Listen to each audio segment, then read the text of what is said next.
You're listening to WCAT Radio, your home for authentic Catholic programming. Welcome to The Open Door, a show based on the words in Revelation, "I have left an open door before you, which no one can close." This is WCAT Radio's longest-running show, which opened the door to the radio station in October 2016.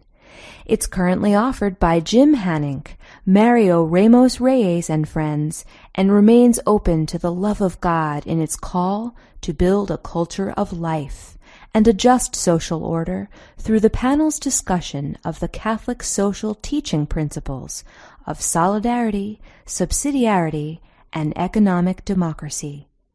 The Open Door also explores nonviolence, distributism, and communitarianism. So join us at the Open Door, where you too can be part of the conversation. Welcome to the Open Door. Jim Hanink here with fellow panelists Mario Ramos-Reyes and Valerie Niemeyer, who's here but having a little bit of technical difficulty. Today, we discuss the prosperity gospel as the tip of an unholy alliance between individualism in theology and philosophy and capitalism in economics. This alliance reaches into the larger culture, and that includes education, science, and the arts. We have a welcome and returning guest, Thomas Storck, to help us out. He's the author of several books, most recently, The Prosperity Gospel, How Greed and Bad Philosophy Distorted Christ's Teachings. That's from TAN, just this year. Arouca Press has published a revised edition of his Foundations of a Catholic Political Order last year. In addition, he recently translated and wrote a new foreword for Louis Cardinal Billot's Liberalism, a critique of its basic principles in various forms, again from Arouca in 2019. He's a regular contributor to the New Oxford Review, and to top it off, he's associated with the American Solidarity Party. Let's begin in prayer. Come, Holy Spirit, fill the hearts of thy faithful, and enkindle on them the fire of thy love. Send forth your Spirit, and they shall be created, and you shall renew the face of the earth. Let us pray. O God, who have taught the hearts of the faithful by the light of the Holy Spirit, grant that in the same Spirit we may be truly wise and ever rejoice in his consolation. Through Christ our Lord. Amen. Thomas, just what is the prosperity gospel, and who are some of its main proponents? Well, it's a kind of a bizarre theology. I shouldn't say kind of. It's a bizarre theology that has arisen in Protestant circles, mainly. Preachers such as Joel Osteen or Osteen and Paul White are some of its most notable protagonists. And basically it preaches that God wants us, not only does God have a plan for our lives, which is true, but he wants us to be wealthy, have good relationships, have everything basically going for us well in a worldly sense. And usually it involves sending money to the prosperity preacher, and that will be a way that God will, a concrete sign that God is going to reward you in return. No Confederate currency accepted. Probably, unless it happens to have a historic value of some kind. All right. Well, Mario? Well, So you argue saying that our culture, the American culture, have given some support to this kind of gospel. So there is a culture there, so from which this idea have come from. Would you mind to define that culture and what are those characteristics that allow this way of thinking the gospel begin? Yeah, for some time I've used the definition of culture as a sort of a touchstone that one of the earliest English anthropologists, Edward Tyler, formulated in the 1870s. And he wrote, culture is that complex whole which includes knowledge, beliefs, arts, morals, law, customs, and any other capabilities and habits acquired by man as a member of society. And that's usually considered to be the first example of the anthropological meaning of culture in the English language. It was a concept that was being worked out in the 19th century, chiefly in Germany and England. And Tyler was probably the first person to express it in English. So what are the characteristics that make it American culture open to the prosperity gospel? Well, I have to emphasize that without original sin, without the fall of our first parents, of course, we wouldn't have this problem that underlies all the ills of the human race. But having said that, there are some cultures that are more prone to certain faults than others. And in the United States, I think there are two things which have opened us to being friendly to the prosperity gospel. One is the radical individualism of the Protestantism that came here. I mean, the Protestants that came, especially to New England and the middle colonies, they considered the Anglican Church to be anathema because it was too close to the Catholic Church. And there was a very radical Protestantism. And even though originally in New England, the society was very heavily structured and rigid, latent in that was a kind of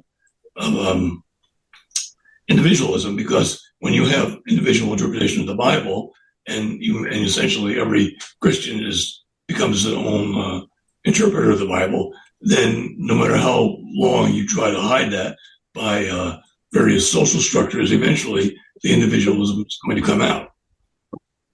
And secondly, I talk in my book about the tremendous influence of John Locke in this country, who in his notion of society took away any kind of a transcendental purpose from society as a whole. Society is just concerned with protection of property and liberty, and whatever transcendence exists is purely on an individual level.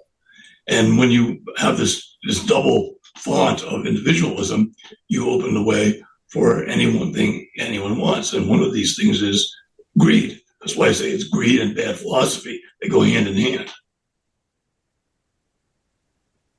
Well, getting more focused. Talk about culture is so broad and so necessary. Getting more focused. What's a bourgeois culture, and also what's a consumerist culture? Both of those notions come up in your discussions. Well, bourgeois is an interesting term because it's meant different things at different times. I don't know if you're familiar with Christopher Dawson's amazingly wonderful essay, Catholicism and the Bourgeois Mind, in which he talks about what he calls the incompatibility between the bourgeois outlook and the Catholic outlook. But he says that bourgeois, of course, originally meant simply the people who lived in the cities, and like the German burgher. But it's come to have a connotation of somebody who is interested in material things, conventionality, a non-heroic approach to life. And Dawson, in that essay I just mentioned, talks about the bourgeois English of the early Baroque, and contrasts that with the Latin Catholic countries, where there was this spirit of heroism, of giving all for God, or sometimes all for something that was not God, but was still an heroic ideal, and very different from the English kind of, well, this honesty is the best policy sort of attitude. Now, just an aside here, could you give us a mini bio of Christopher? He's someone that we need to know more about that we've forgotten. Dawson was, his dates were, I believe, 1889 to 1970, and he was born as a Protestant in England, and he converted, I believe, while he was at Oxford, and he took a history degree at Oxford. He didn't spend most of his life as an academic, but rather as a private scholar with periods of teaching.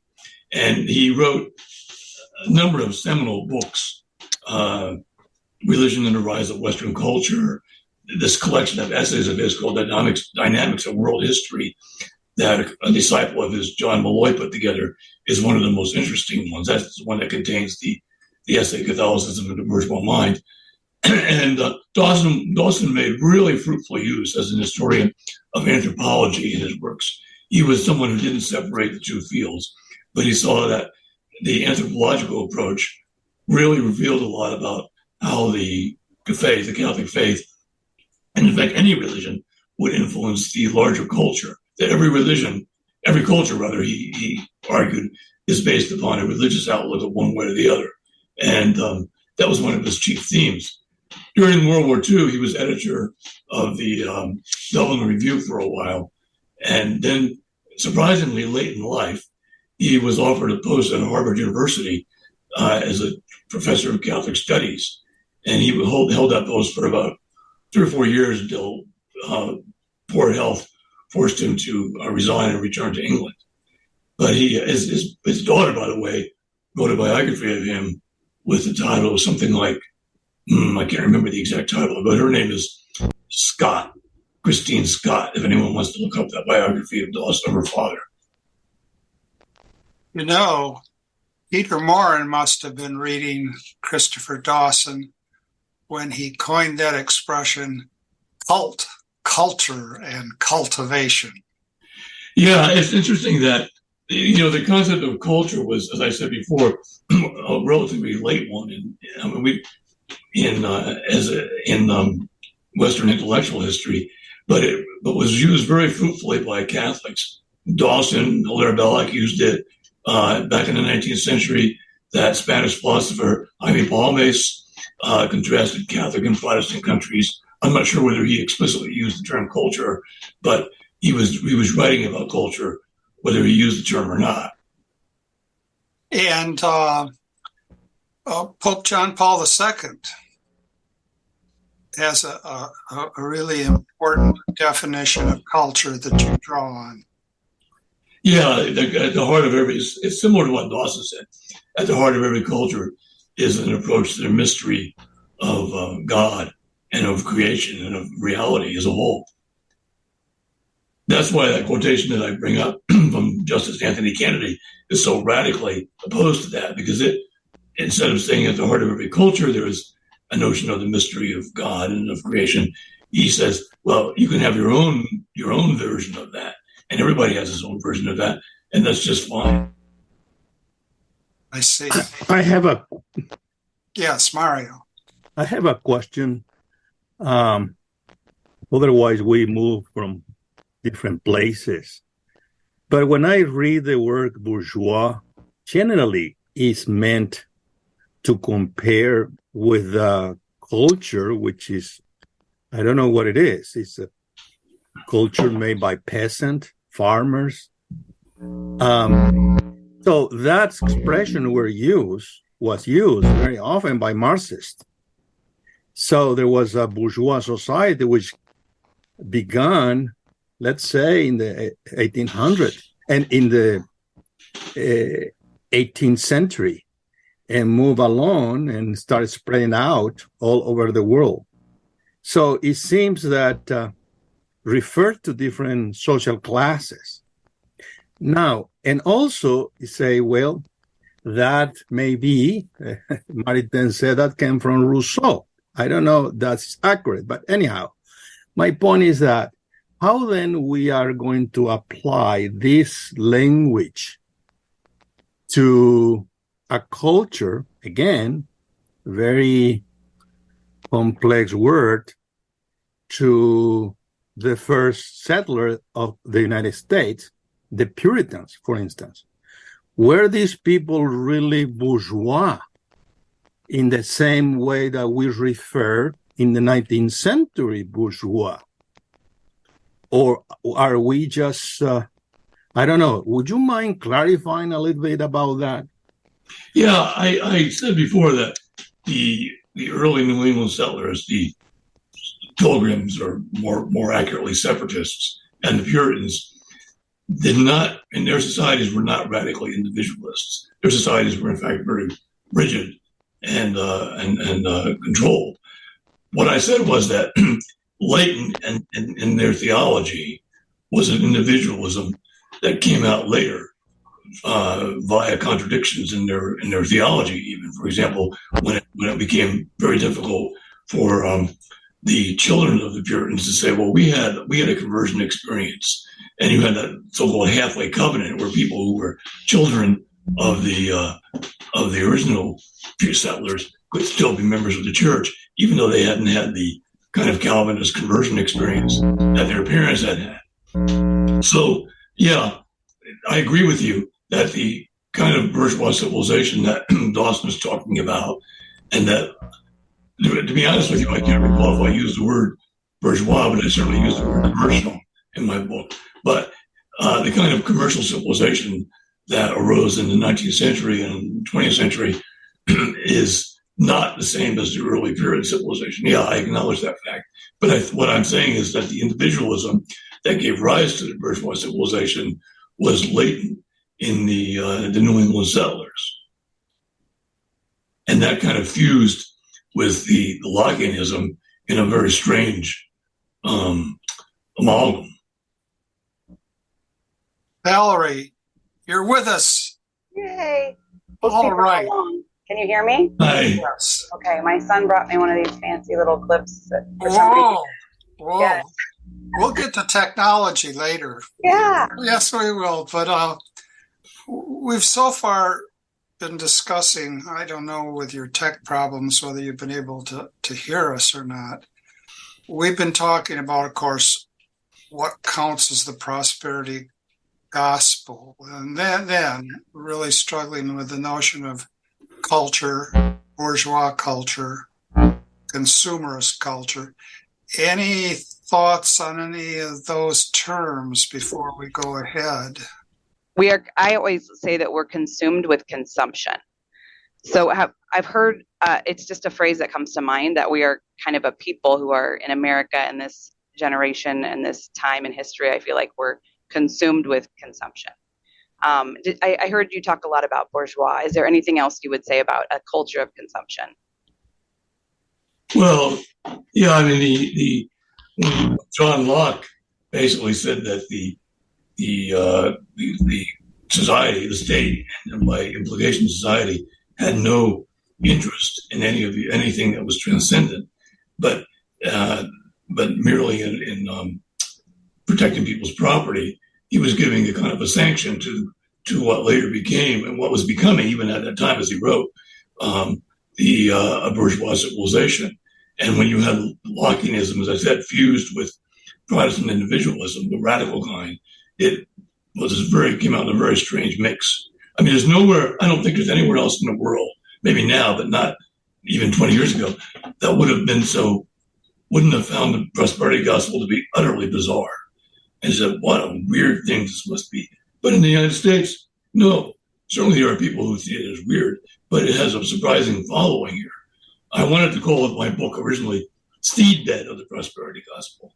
I thought that would express what I was trying to get across, namely that it found welcome soil here, and it found welcome soil because of these two elements that I've been going over and mentioning again and again, radical Protestantism and Lockeanism.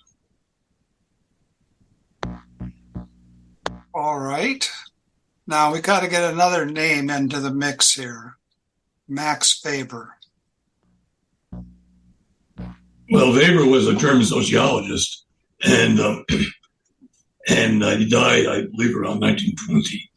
And he's most famous for, at least in this country, for his book, The Protestant Ethic and the Spirit of Capitalism, which is by no means the only book that tries to talk about the relationship between a theology and a social order or culture, but it's one of the most famous, certainly, maybe the most famous. And Weber's thesis is that Protestantism, especially Calvinism, has given rise to what he calls the Protestant ethic, in the sense of a culture that looks upon money making not only as a pleasure but as a duty, really, and traps us, most of us, into this what he calls at one point an iron cage of a life dedicated to money making, even if it isn't even fun anymore, just for the sake of more. Ebenezer Scrooge, I suppose, would be an example of that, who doesn't enjoy life at all, but is focused on that one thing, making more money. And I find Weber's book very useful and interesting, especially some of the examples he gives. We tend to think that the attitude toward riches that we have is sort of endemic to the human race. In fact, you can find that in Adam Smith, who I think took a subset of humanity, late 18th century Scotland and England, and generalized from that to the whole mankind, which was a mistake.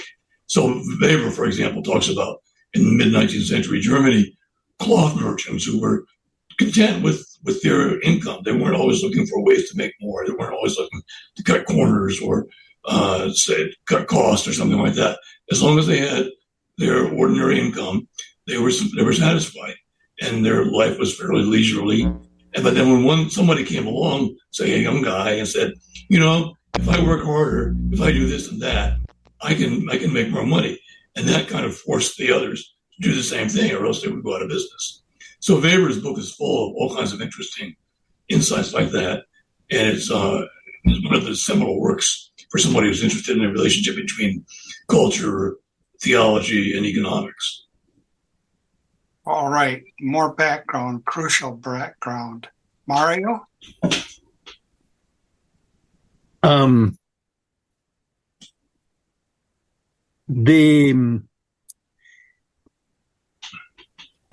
I have when you talk about again, consumerist culture, bourgeois culture, do you think that those who are proponent of the prosperity gospel are part of this consumerist culture? Yes. In America. In other words, when you go to these churches where they preach the prosperity culture, are those really part of this consumerist culture, or is just a way of thinking about the gospel in order to work hard, be prosperous, have the luck to make money and all that?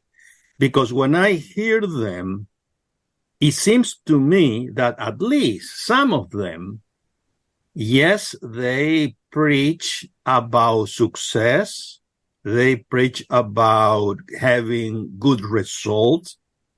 But at the same time, also they preach to save money, and be the sobriety and so on, because that is go along with have money. So, in other words, I don't see in some of them, at least, the culture you see in other way of living in Europe, in Latin America, where consumerist culture is practiced by those who don't believe in anything other than in hedonism. So how then you explain that? Or is accurate what I'm describing? Well, if I understand your question, Mario, there are different aspects to consumerist culture. I mean, you mentioned saving and working hard, and certainly that is one of the components of this. It's not the only component. Spending is also a component of this, and it would differ in different streams of this. I mean, Weber talks about this, how you can have not just, you can have these people who are so set on earning and saving and amassing riches that they don't even enjoy their riches. On the other hand, you can have people who are profligate. I mean, people have talked about the contradictions of capitalism that undermine itself, because if you save too much and you don't spend, then you destroy the economic engine that fuels capitalism. So yeah, those elements are all there. I don't think that undermines what I'm arguing. It just says that it's a complex phenomenon, and there are different elements to it. Some that emphasize more spending, some that emphasize more saving. And that's why I say some people see that as an inherent contradiction in the heart of capitalism, because if you, as I said, if you save, then you can't spend. If you can't spend, then the economy collapses, since most of it is posited on individual spending, most of which is not exactly for necessities. I'm picking up President Bush the first it was President Bush the second, after 9/11, encouraging us to take heart and get out and spend money. Right. I think he said go to Disneyland, go to Disney World. Valerie, your turn. I was in listening. I was thinking of, part of it is it. Oh, we're stuck again. Okay, so you can't hear me. I can't understand you. Only a little bit. Okay, so. Yes. No? Yes. Okay. Maybe I need to turn. Okay. Anyway, so thinking about arduous goods, like as you were speaking, Mario, I was thinking, well, depending on what the end result is, what's hard, sacrifice for something. We're losing it again. I'm sorry. Does somebody else take it from here, and I'll try. I think I'm going to join with my phone. All right. Call in. Let me, while Valerie's shifting here, let me ask a little bit about the Protestant side of the Protestant ethic. I was wondering what it would be like to dialogue with Protestants about the Protestant ethic and the spirit of capitalism. I would think that would be a dialogue of some complexity. For example, we have, I think of them as quintessential Protestants, the Amish, and the whole Anabaptist tradition, which seems to me to go counter to individualism. And then in the first part of the last century, I think of the rise of the social gospel. And that too, as I understand it, was initially a Protestant phenomenon. And then a century earlier, I just happened to reread. You know how you have this list of things that you should read that you read when you were a kid, and now you should read them when you're growing up? Not that I've grown up entirely, but when I was a kid, I read George Eliot, a.k.a. Marianne Evans' book, Middlemarch. And one of the things that was central to Middlemarch was to give a really panoramic view of a quintessential British city. And it was named Middlemarch. Well, there are all sorts of twists and turns in Middlemarch, but the richest person in Middlemarch was the banker, Nicholas Bulstrode, the banker. And no one much liked him. And among other reasons people had for not liking him, was that he was evangelical in an in-your-face way. He was piocious more than pious, and a terrible scandal finally engulfed Nicholas Bulstrode. It turns out that he had the money to start the bank because he was involved in big-time fencing of stolen goods. So here we have a novel written by a Protestant writer, although she left her evangelical roots. And a central theme in the novel was the criticism of, well, you could call it the spirit of capitalism, and the more than suggestion that capitalism got its start by way of stealing. Does that go against the notion, it seems to, go against the notion that Protestantism somehow organically gives rise to capitalism? No, I don't think so. Although there are certain different kinds of Protestantism, I admit that.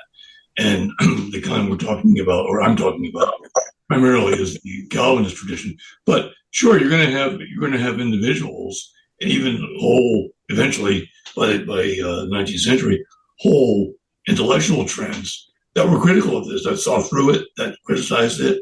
But as you point out, in the case of George Eliot, she left her Christian roots, her Protestant roots, and this was true of many others. But the people someone who's raised in a Protestant culture tends to either embrace it or utterly reject it. And if they utterly reject it, not always, but very often, they will reject any form of Christianity because their understanding of Christianity, even if they have some intellectual knowledge that, yes, there's something called Catholicism, and yes, it happens to have more adherents than Protestants do. Nonetheless, they're somewhere deep in their psyche, they identify Christianity with Calvinism and Protestantism. So you have someone like D.H. Lawrence, who raised in the English Protestant milieu, rejected it and criticized it in many ways quite acutely. But sure, I don't see any contradiction between saying that individuals and even, as I say, even social trends saw through this. It simply means that you have some individuals who are, see clearly. Well, that leaves the Amish. Would you say that the Anabaptist tradition is really pre-capitalist? I suppose I don't know that much about the Amish, but from what I do know, I would say, yeah, that they are not to be. I don't think that. I don't know that I don't think that they're Calvinist in their theology. I'm not certain about that. And somebody else knows, please enlighten me. But they certainly had a different stream. I mean, their origins are not Calvin. Their origins are, I think, pre-Calvinist and probably embodied certain medieval trends. And because they've been so isolated, and they are able to maintain these things. So again, I don't see the distance of the Amish as arguing against my thesis, because they have not been determinative of culture in the United States. All right. Now, Valerie, you're back.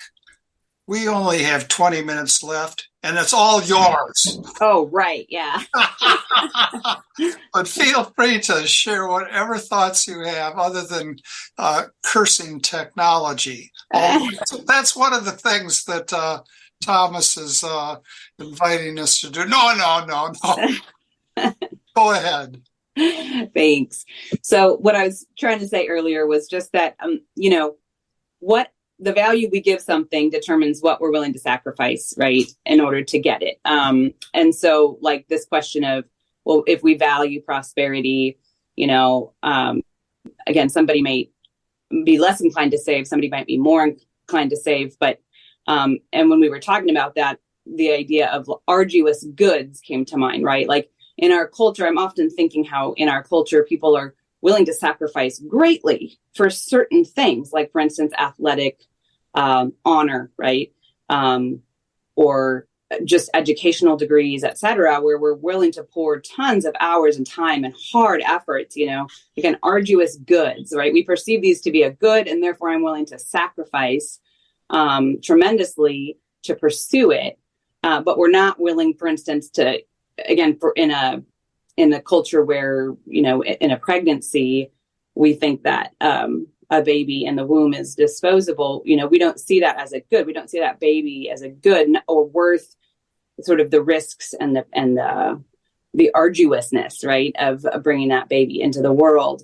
And so this question of teleology, right? How does it relate? Like how we see the end or the purpose of things. Am I right in teleology being about the end of things? What's the purpose or the end of things?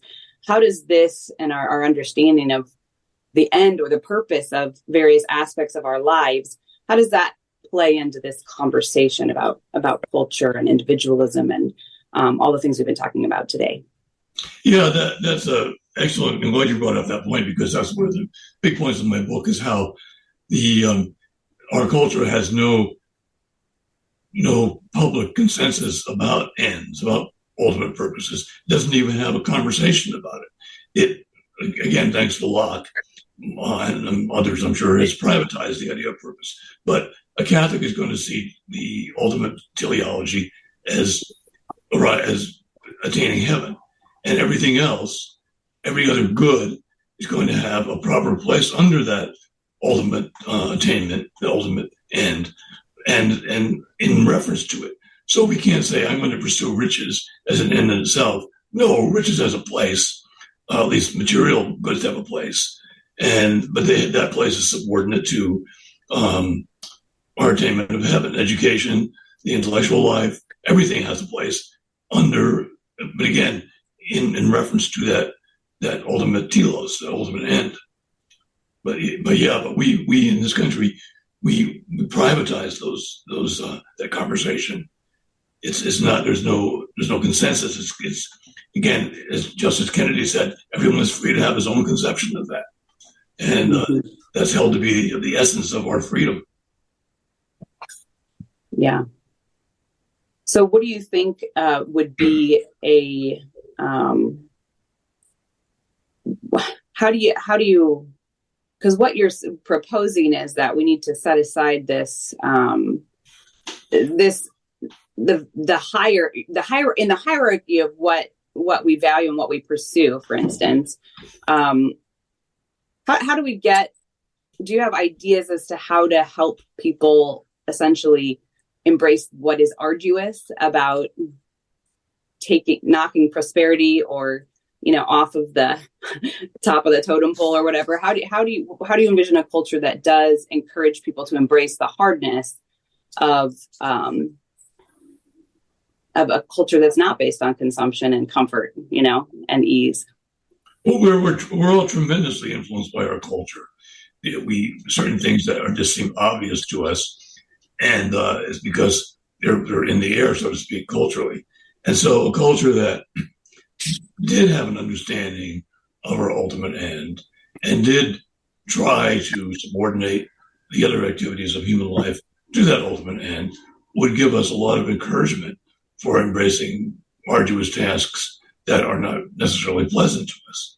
But when you don't have that cultural support, then it takes a strong individual to withstand that cultural pressure. You might feel like you're a fool.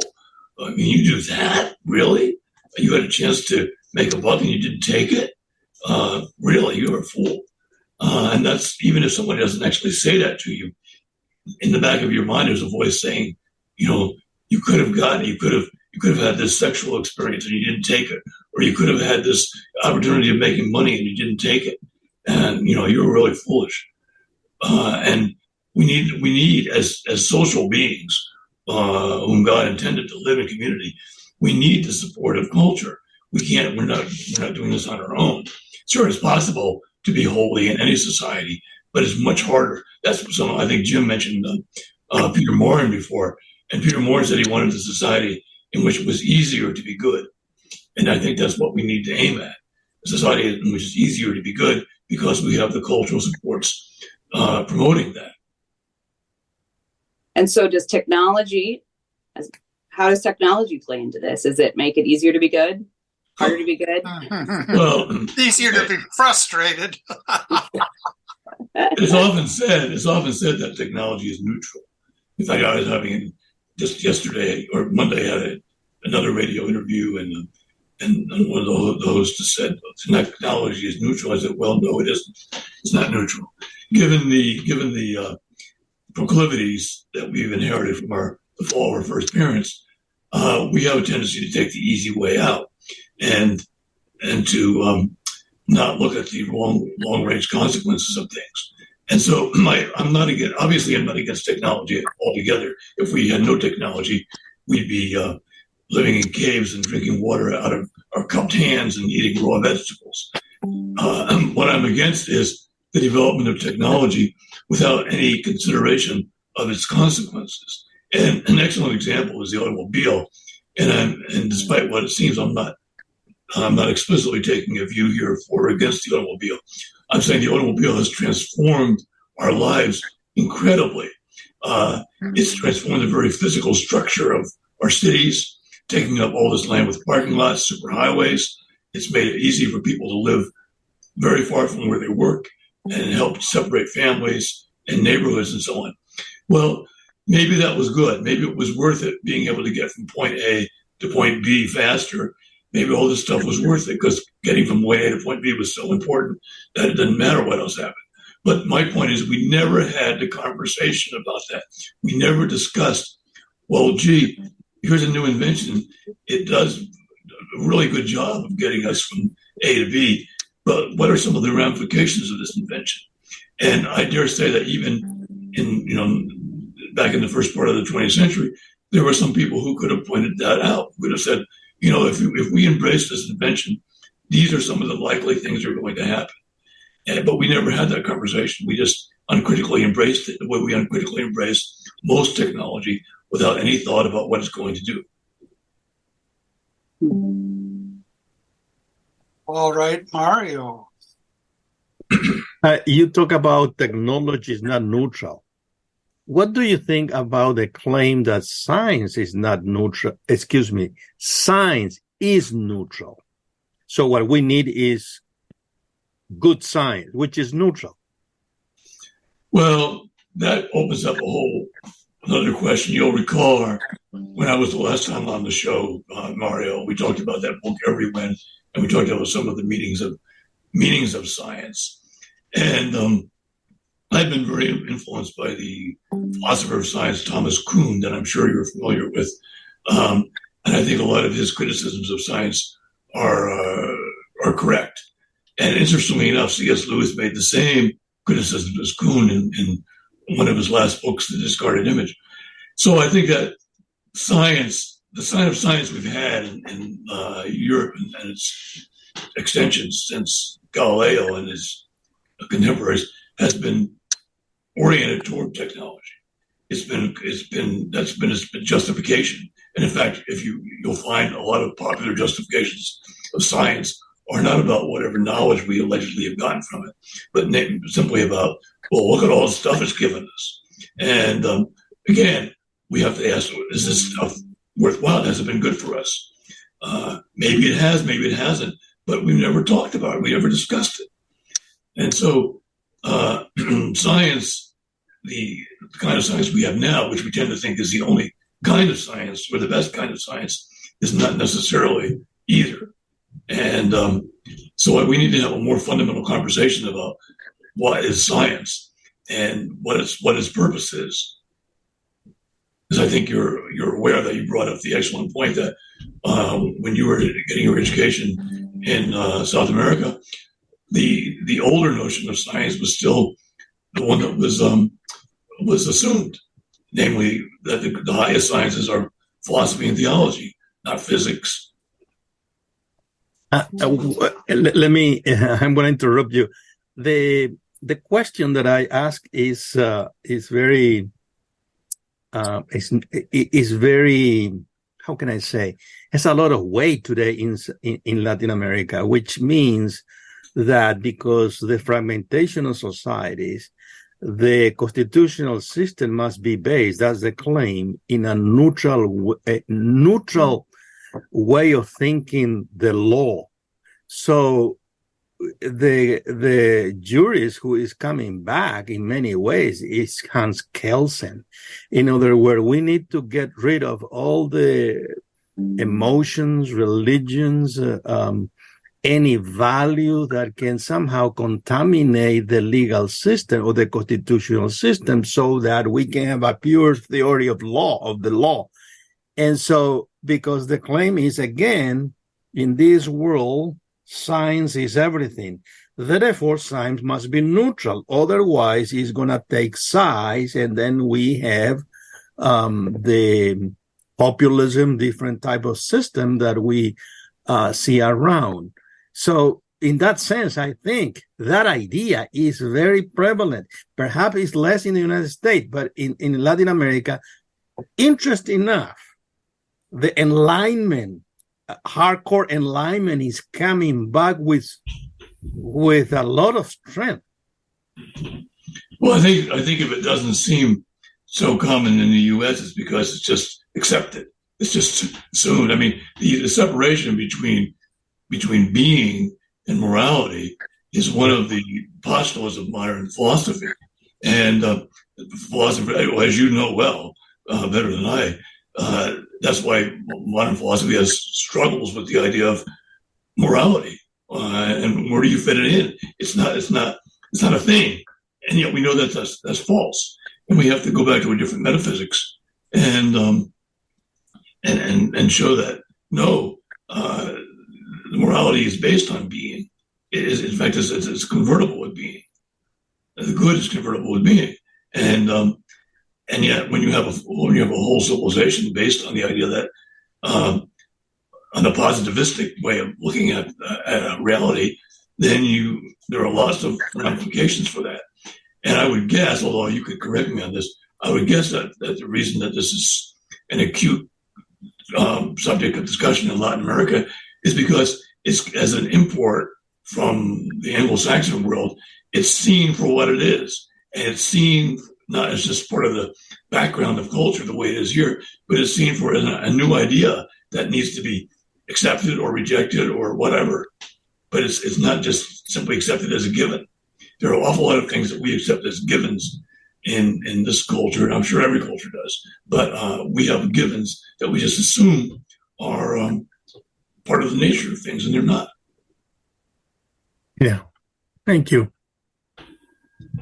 Let me suggest something that's pretty doggone dismal. I have a couple of friends that are very involved in John Ruskin studies. And Ruskin began as an art critic in the 1800s and moved into a more general criticism of the cultural developments in England and in Europe. And for a time he had a hearing, but the more direct his criticisms became of the materialism of his culture, the more and more he lost that hearing. And I think his readers continue to this day more because of his art criticism than anything else. But someone might say the general sort of discussion we've had this morning is something that Ruskin had in the 1800s. And someone might say, well, that discussion is something really that the Amish, the Anabaptist tradition, was pursuing in the 1600s. And then someone might say, by the way, have you read today's Public Discourse, which is a service that I recommend? In today's Public Discourse, the theme of the article was, have you noticed that the decline of the humanities goes hand in hand with the decline in religious participation? And do you ever wonder why the decline of the one goes hand in hand with the decline of the other? Author's suggestion? Well, because it's a loss of a sense of teleology. What we have in the stem focus in contemporary education, which has completely dwarfed the humanities. I think I mentioned before that full-time enrollment in a humanities major in the United States of America today is now a robust 7%. And the humanities covers a whole lot of disciplines. Well, at any rate, says the author in today's public discourse, this is because we're constantly looking for the utility of means. And we've pretty much given up questions about the end that these means ought to serve. So you're saying, Thomas, that we haven't had the conversation, but now here's my dismal thought. Yeah, we have. We've had this conversation before many times, and every time the side of good, truth, and beauty is not fared very well. Which leads me back to our discussion of that I think Valerie was initiating. How could we change this? And it seems to me that, Aristotle would say that if you're looking for the best kind of moral teaching, you look for outstanding people who are truly prudent. They can give us the measure that we need to have. And so now this gets really dismal. If we think we're right, we got a hell of a lot of work to do. We got to live out our commitments. And I've been thinking about doing that. Maybe next year. So in the last couple of minutes, who could say something encouraging? Well, I won't say anything encouraging. I'm not. I don't have a plan. But what? No plan. No plan. But certainly, it would be nice. To think that Catholics would start appropriating these things themselves, rather than just simply being what Cardinal George of Chicago said a few years ago, cultural Calvinists.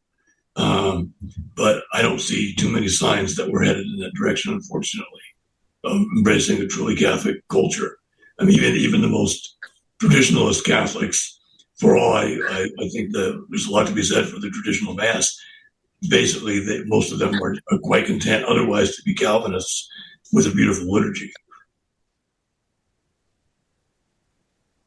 Mario, you're poised. Go for it, guy. Go for it. A question related to the, the exact exaggeration of technology today and the decline of humanities. What do you think are the consequences of that phenomenon? Because when you teach today, I remember 20 years ago, you just wait one day in order to fill your class in humanities. Today, you need to struggle and promote everywhere that what you are teaching somehow is meaningful. I don't know, you persuade people, but that is what happened. In other words, programs like I used to teach, Western Civ, were required. Today, they are optional. And nobody really wants to enroll. And so the whole culture seems to suffer, of this phenomenon. What do you think will be the consequence of that in the short term and long term? Well, I think it was Chesterton or maybe others who said, everybody has a philosophy, even if he doesn't think he has a philosophy.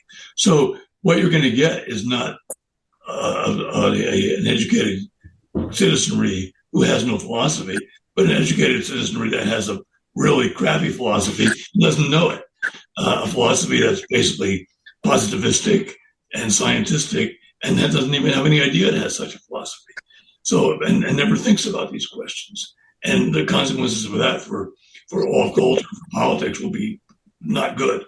People who don't think about things, because you're just, you have to have ultimate desires, whether it's prosperity gospel or whether it's heaven.